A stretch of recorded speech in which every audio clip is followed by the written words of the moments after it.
Tonight on CTV News at 5. They were a little disappointed at first, but I did explain to them the situation and the cost of everything. Vacation vibes. Atlantic Canadians plan to spend less, but still hope to get away this summer. And I do feel stronger after doing everything to get back. And Amazing Ava, ahead of the IWK telethon, meet a young maritimer who's back on the ice thanks to the health center. I've been lucky with chicken in the States, so, I guess it was finally our day. Plus, meet the Barbecue King. A maritime grill master makes his mark in Memphis. Cloudy, cool, and with some scattered showers for maritime weather tonight. Live from the Maritimes News Center, this is CTV News at 5. Good evening and welcome to CTV News at 5. I'm Maria Panopalis. Thank you for joining us. First at 5 tonight, summer spending, accommodations, airfare, gas, and even eating out. Vacations are pricey, and these days, while so many maritimers are pinching pennies, traveling just isn't on the priority list. But as CTV's Ryan McDonald reports, not everyone has given up on a summer getaway. Ryan. Well, Maria, it's a line from an old Oasis song. People believe that they're going to get away for the summer. But the cost of everyday life these days is so expensive that not everyone can justify going ahead and taking that trip. The beach, the open road, or the peace and quiet of a camping trip. They are all the sounds of a classic summer vacation, and some people go a lot bigger. Oh God, we've been to Egypt, we've been to Japan, we've been to China. Calvin Stevens and his children usually take a big trip somewhere around the globe each summer. We've been to the Galapagos Islands, for God's sakes. But he says this year, because of costs and world dynamics, they're staying in Canada, exploring Vancouver by rent-a-car. They were a little disappointed at first, but I did explain to them the situation and the cost of everything. Well, I mean, across Canada, we're all feeling the pinch, right? According to a new survey by TD, 41% of Atlantic Canadians plan to spend less this summer, the highest in Canada compared to 35% elsewhere across the country. Gas has gone up significantly. Jet fuel, so hopping on a plane is more expensive than it was 6 months ago. And even just the cost of buying food when you get there. Among those cutting back, 64% are redirecting their spending towards essentials like groceries, gas, and housing. 53% say that higher fuel costs are impacting travel decisions. I'll never stop traveling. I have 5 cruises booked in the next year, so. Then there are those who will travel regardless. Ryan McDonald of Mabu, Nova Scotia, has a cruise booked for next week and another one to Greenland this summer. And I only paid $250 for that cruise for 14 days. During that time, he points out he's not buying any groceries. He says he manages to afford to travel by constantly looking out for deals. Yeah, you can't put a price on your love of travel. If you love traveling, you should do it. Meantime, the people behind the TD survey say the good news is you don't have to break the bank to have a great summer. There's a trend to have a 90s summer. So if you ask someone what their favorite summer was, they're not going to talk about being on screens. I mean, my goodness, we're on screens all the time to work, downtime, date. Let's turn it off. And the TD survey adds that 81% of Atlantic Canadians polled plan to stay within Canada's borders this summer. And once again, that is the highest percentage in the country. And that song, Oasis Champagne Supernova, that does remind me of a 90s summer, all right. Summer of 96, to be exact. Back to you, Maria. Thank you for the reference, Ryan. CTV's Ryan McDonald for us in Sydney. All right, that brings us to tonight's web poll. We are asking, do you plan to spend less on summer travel this year? These are your options. Yes, I'm cutting back. Or I plan to spend the same as usual. Your next option, no, I will spend more. And your final option, I have no travel plans this summer. Go to ctvnewsatlantic.ca to weigh in and to see the latest poll results. Todd Batt is standing by. Todd, we have to talk to the other Ryan McDonald about where he's going on this $250 cruise. This is a guy in the Habs outfit, right? Yeah. He needs to plan my trips. Yeah. 5 cruises he's got set up. We need to get him on again to talk about how to travel on the cheap. Oh, that's tomorrow's First at 5 right there. You got that right. Maria. For now, though, what is leading the 6 o'clock? Yeah, we are going to go to the other side of the country. A German company has entered into a deal to buy liquefied natural gas from Canada, British Columbia in particular. It involves shipping LNG all the way from the West Coast around to Europe. So, of course, that prompts many questions on this side of the country and whether the Maritimes missed out on an opportunity and why not here. We'll talk about that. It's been 3 years since this wildfire devastated parts of Hammond's Plains. As the rebuild continues and some new evacuation routes are planned, a new concern has homeowners speaking up, though. New development. Some say the last thing they need in the area is more people trying to get out of too few evacuation routes. We'll hear from them at 6. City of Halifax broke a record last year, selling more than 2 million hotel rooms. That's a first for the city. With another strong summer expected, there's no reason to think another record could be broken. That's making it hard for visitors, though, who are looking for a place to stay, or it's certainly making it expensive. We'll get the reasons behind all this at 6 o'clock with Jonathan McGinnis. All right, Kayla Mitchell. Not that anybody is racing to visit the Maritimes this week. It was, well, the numbers say it all. 7, 8, chilly, cloudy. No high temperature records being broken today in the Maritimes, Todd. We are seeing some warmer temperatures towards southwestern areas of New Brunswick and southwestern areas of Nova Scotia, and that's where the sun shone through a little bit more for today. So in those particular parts of the Maritimes, temperature's not too bad, sitting around 16 to 19 degrees, but other areas were cloudy, we're cooler, and with some showers moving through. And that's kind of a preview of how we're generally going to be wrapping up the month of May for the Maritime region, with some cooler temperatures, with some periods of some rain and some showers. So cooler areas right now include parts of the north of New Brunswick, Prince Edward Island, but especially in eastern areas of Nova Scotia. I mean, 5 to 7 degrees right now in Cape Breton. I think you'd call that chilly for this time of the year. Taking a look at the winds, they're mostly out of an easterly direction. They're being sustained in a lot of cases 10 to 20 kilometers per hour, though higher than that around some coastal areas, especially moving up to around the eastern shore of Nova Scotia, where some of the winds are close to 30 kilometers per hour. And Grand Etang's getting a little bit of enhancement over the Cape Breton Highlands because of that easterly direction. So there's a gust at 67.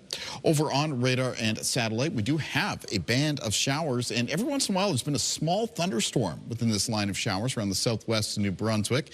More showers are expected for the region tonight and for the periods of wet weather in the forecast for tomorrow. I will have more on that coming up later on. Maria. Thank you, Kaylin. We'll see you later on. Right now, though, if you're looking for something fun to do, the Dal King Swing Dance Society is offering free classes on the Halifax waterfront. CTV's Jim Quammen stopped by the party last night. So every Tuesday and Sunday, we here at DKS get together and we have weekly dances. So on Tuesdays, we do Lindy Hop, and on Sundays, we do blues dances. It's a kind of a community event we do in the summertime where we finally get to come out here and dance on the waterfront, and it's open to anyone who wants to come by and dance with us, and eventually we'll have little drop-in lessons, but right now it's just dancing on the waterfront, and it's very fun. Lindy Hop is an African-American art form. It's a dance that was originated in the 1920s at the Savoy Ballroom. It's a vernacular dance form, which means that it came from the music, and dancers at the Savoy Ballroom would kind of dance to it, and then that's how this style came from. Lindy Hop is dance. It's a partner dance, and it's very fun, and it's energetic, and you get to meet a lot of people. Blues is the dance that we dance on Sundays. Blues is another vernacular dance form. It's a lot more about connection, even though Lindy Hop has a whole lot of connection in it. It's a lot more about feeling the music and the partner. You have to be a lot more attentive. Yeah, Sunday Blues is our opportunity to have a fun dance social where we don't get so sweaty. It's a lot of fun. One of the things about swing dancing is it's very social. You don't have to have a partner. People dance with each other, and it's just a very upbeat vibe. Everybody's having a good time, and the dance is fun. I am a dancer. I've been doing ballet, jazz, and modern since I was 3. So I've really been enjoying getting to do a new social dance. I haven't really done as much of that, so I've been enjoying social dancing just this year, adding that to my repertoire. Oh, looks like a lot of fun. All right, we're going to take our first break here on CTV News at 5. Stay with us, though. Still ahead, find out how to win a trip for 2 to Bermuda. Details still coming up. And after the break, some IWK appreciation. When I got my diagnosis, I thought I wouldn't be able to play again. As we approach the IWK Telethon for Children this weekend, meet a Maritime girl and her family who are proof your donations make a difference. Ava's story is next. When Ava, an avid hockey player, was diagnosed with scoliosis in 2024, she worried she'd never play hockey again. But thanks to the IWK's orthopedic clinic, she's back on the ice.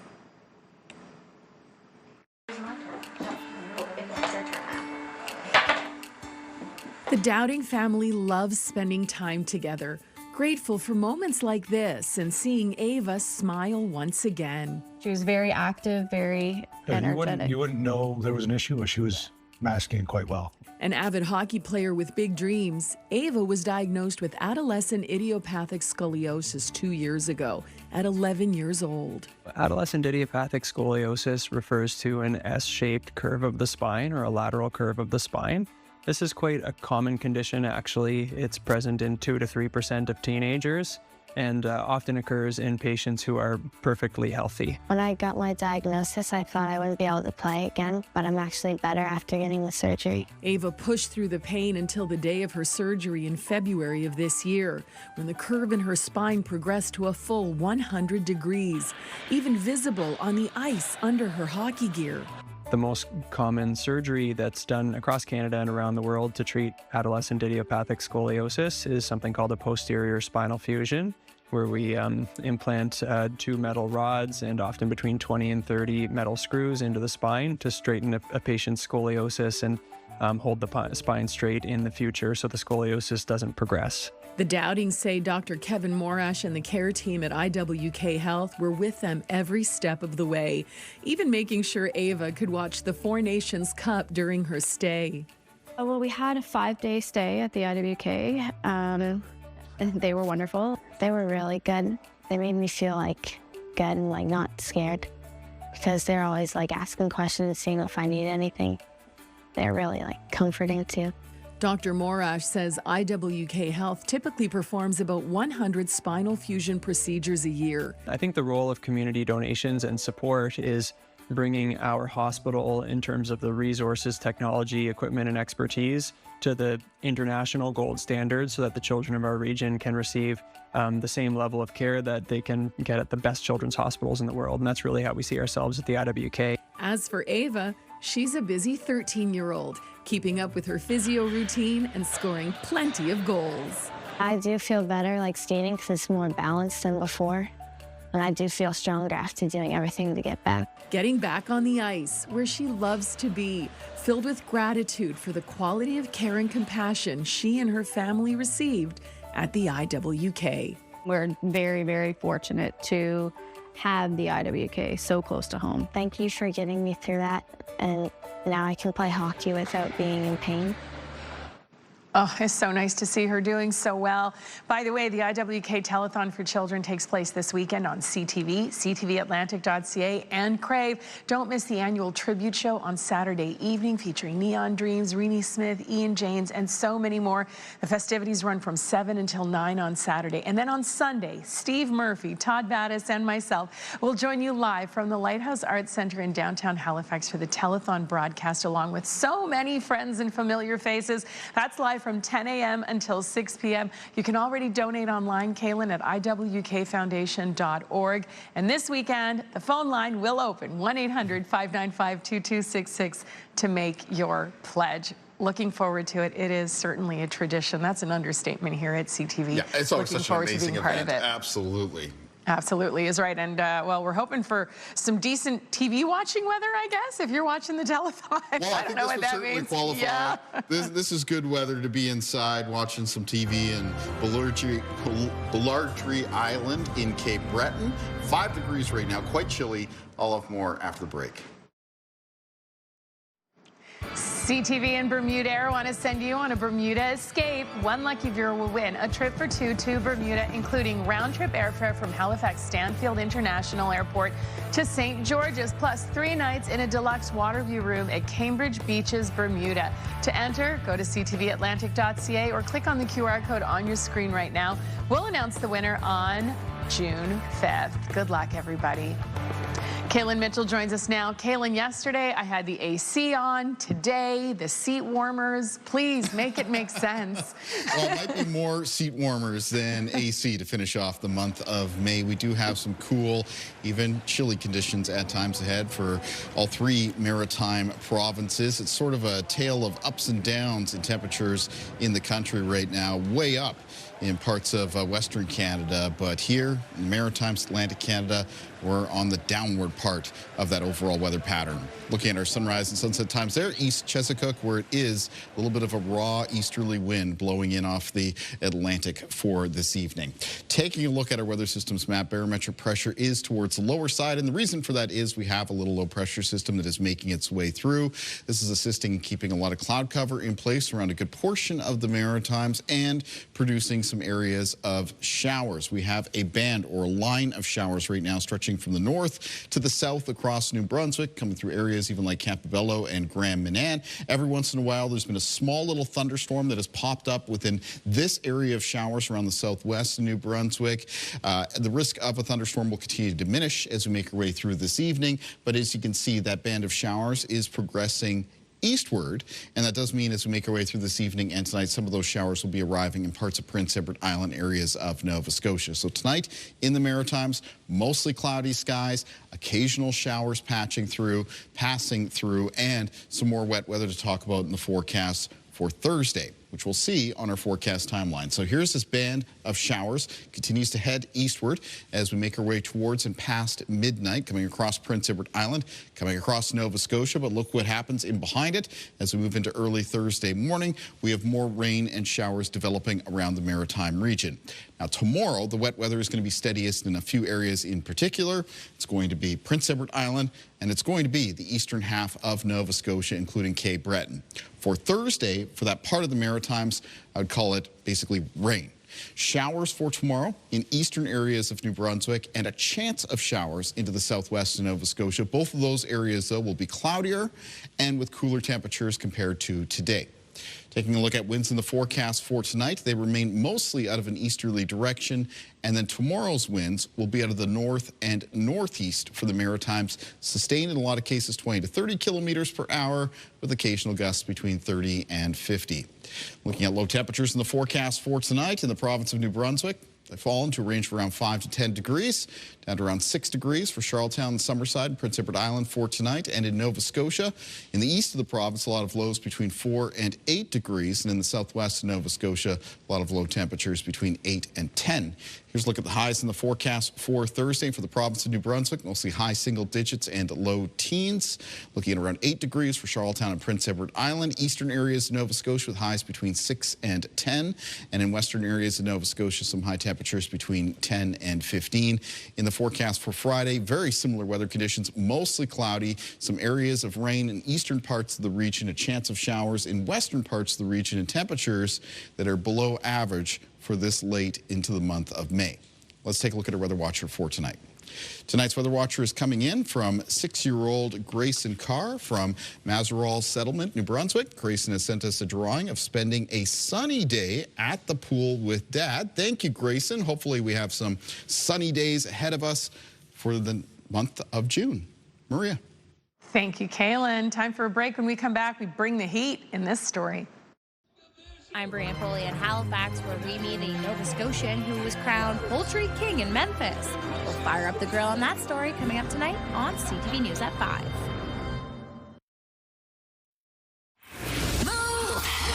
News with Aaron and Peter. Hey, it's the final week for a bike a day in May. Qualify one day, win the next. Listen for the Bike Bell tomorrow between 8 and 9.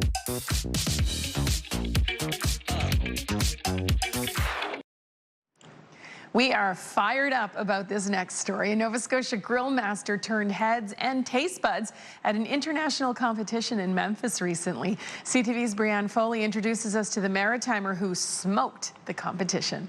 The Memphis in May World Championship Barbecue Cooking Contest in the poultry division. Cook the buck!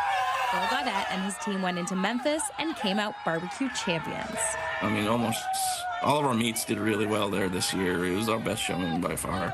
I think I just balanced the sweet heat aspect really good. You know, I often cook chicken around here and everybody's like, it's spicy, but it's not. You know, it's just the right amount of heat. The pressures get pretty high, you know, in the final. You're trying to meet timelines, so things get pretty crazy, and your stress goes right through the roof. You're trying to get multiple meats going, multiple cooks going, and you're on a deadline, and you want to turn in within, you know, the last few seconds because you want, you know, warm meat getting to the judges. While the pressure is high, competition sparked a fire in Gaudette from the beginning. Me and my dad went to Memphis in 2019. A good friend of mine, Steve Perrin, out of Ontario, let us, you know, 3 strangers from Nova Scotia join their team. And we got to walk stage that year with a 4th-place poultry. And it was, you know, the world's biggest stage. And I'm walking the stage and you get hooked right away. Nova Scotians aren't new to barbecuing, but putting the province on the map in the States is a big deal. It's growing here. You get Phil. Phil's doing, he's been competing for a while, and he put on a lot of events, and he's really been growing barbecue on the East Coast. For Gaudette, the competition creates more friends than foes. It's crazy how, you know, you're competing for the same prize, but if you forget butter or something, you can go to the team next to you and they'll pass you butter, even though they might be hurting their chances. When he fires up at local events, it's with his family. You can see them behind the grill on June 6th and 7th at Throttled Up Barbecue Throwdown in Truro. Brianne Foley, CTV News, Halifax. Thank you, Brianne, and congratulations, Phil. That's amazing. By the way, if you ever need a taste tester, Kaylin and I are available anytime. Absolutely. Willing to lend my taste buds out to that, for sure. Rain or shine. Speaking of which, be nice to find some better barbecue weather in the extended forecast. We'll take a look at that coming up. CTV News at 6. Thanks for watching, everyone. The national news is next. Good night.